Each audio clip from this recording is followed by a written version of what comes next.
The value of a good customer relationship is the topic of my conversation today with Don Caddy. He is CEO of Engineering Innovation.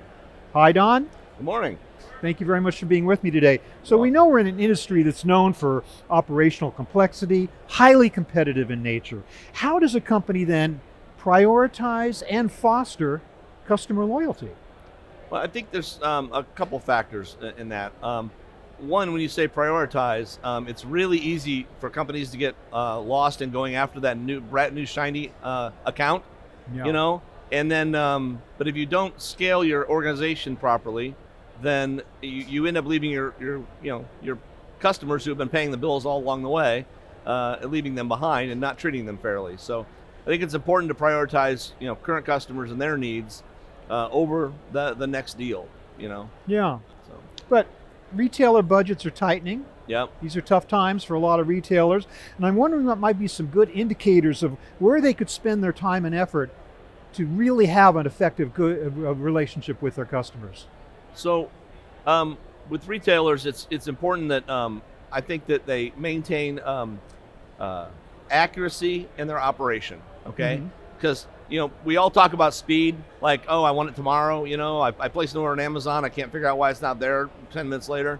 But the reality is, if I get the wrong thing, that's a huge customer satisfaction issue. Yeah. I think you can maintain. You need to be consistently performing, and you need to put things in your operation that help you do a consistent delivery, but also an accurate delivery, getting the right product to the right customer. So It has, of course, been said many times that one mistake, you can lose a customer Yes. just by screwing up just once. yes, and Yeah. you can have years of good experience with that, and that one mistake can cost you an account. So Yeah. And as you say, the emphasis is not just on speed, it's on reliability. yes, Knowing when something's going to arrive, knowing where it is at any given time. So how Yeah. important is it that retailers be able to give the customer that type of visibility, and what level of visibility should they be giving them? Well, it's funny. I joke that I want to be able to go online and see that the delivery driver is 3 stops away, but he stopped for coffee and he'll be here in 5 minutes. Yeah. But and we don't need to get to that level, I don't think. But if you have, if you are advertising 2-day delivery, then people should expect to get it in 2 days. Yeah. Or 3, whatever your timeline is, whatever your commitment is. You need to do what you can to make that happen. And I think it's more focused, typically from typical customers, more focused on consistency than at raw speed. Now, every so often we need something yesterday, but for the most part, knowing that if I order from this vendor, I'm going to get it in 2 days, you can make Yeah. that plan. So. But of course, you also, if you're a retailer, the risk of a screw up by your carrier reflects on you, not on Yes. the carrier. So I guess you have to stay on top of your carriers at the same time to make sure they're representing you. Right. So how do you Well, do that? I think that comes back to the relationship. If you're constantly looking for the carrier that'll give you an extra penny off of a package, then if that's what you're chasing, then you're going to be changing carriers a lot. But if you have a relationship with your carrier and the contacts in the company, then you can make sure that you are getting the service you need. And when there are problems, then you've got somebody you can contact to help fix that. So, Yeah. while obviously the cost is not an insignificant factor, but you need to make sure that you have that relationship, that shipper customer relationship, so that, again, so when you call them up, they don't go, who's this? Yeah. So Yeah, I want to discuss more about this whole issue of when something goes wrong and the negative impact on the retailer's brand and reputation happens. What can a retailer do to minimize the potential negative impact, especially in the age of social media, where once a negative message gets out there, there's no calling it back? right. Well, I think how you respond to that, and then really in any customer service application, the way you respond to problems says more about your company than how few problems you have in a lot of ways. Yeah. And so, I mentioned, for example, consistent performance. I get it in 3 days, but you need to have a system in place to say, this customer called up, they got the wrong thing. You need to figure out how in your operation to deliver the right thing and beat expectations in that example. So I often talk to customers who are looking to automate their solution. I'm like, you always have to have a process for handling the exceptions, and the exception being in this example, I shipped the wrong thing. How do I fix that? And how do I fix it quickly? Yeah, interesting. So. I mean, nobody's ever going to be perfect, no matter how Right. good you are, no matter how reliable your carrier is. Somewhere along the line, a mistake is going to be made. Yes. Question then is, how do you remediate it? How do you solve it? How do you bring the customer in and make them satisfied that you addressed their problem? Must be very, Right. very important. Yeah, and and it starts with the guy that answers the phone or the chat or whatever Yeah. when they bring it in, and not challenging them, opening up to, hey, maybe we screwed up.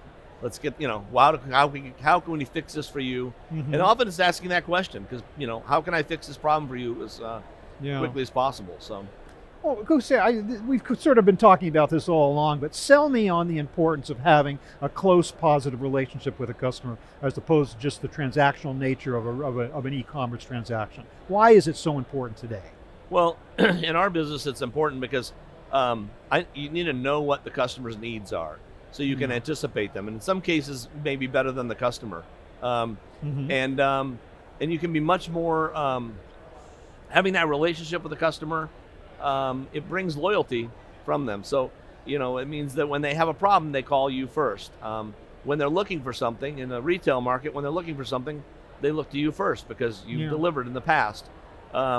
If you're just, if you're just chasing the next deal and you don't have those customer relations, then, then you're not their first stop. You want to be their first stop, whether it's a retail market or a B2B market. You want to be their first call when they go, I got a problem, how do I fix that? Or I have a need, how do I address that? But how do you know their needs?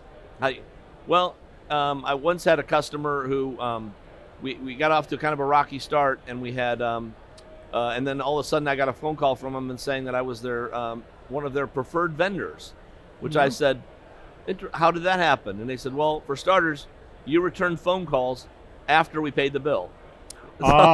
Important, yeah. Yeah. So, in our organization, follow-up is huge. So, when the only time, if the only time they hear from you or see from you is when you're looking to answer an RFQ or to answer an order or whatever, then that becomes a relationship, Yeah, but building up the relationship over time, you Yes. must therefore have a certain amount of intelligence about individual customers. Yes. You definitely know what their specific needs are. Yes. And so you have people who are tasked to remember that when the next order comes through. Right. Right. Well, yeah, it'd be nice if we all had that kind of memory, but we use tools. I mean, you can use tools. There's a number of CRM systems out there. In our case, our support and salespeople use the same tool. So if support's on the phone with somebody with an issue, sales can have visibility to that. Likewise, the salespeople have, in our example, have a part of their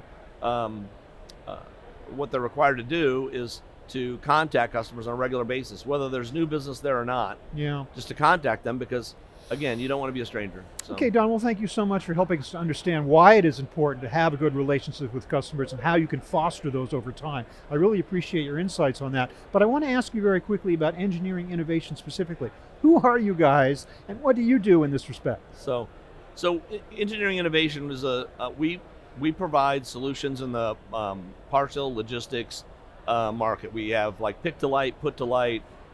We have a product we call Chameleon. It's a conveyor-based automation. We call it Chameleon because it adapts to the customer. So what our niche is, I'll say, in this industry, is we like to go in and find the actual pain point for a customer. Oftentimes that pain point isn't obvious, even to the customer.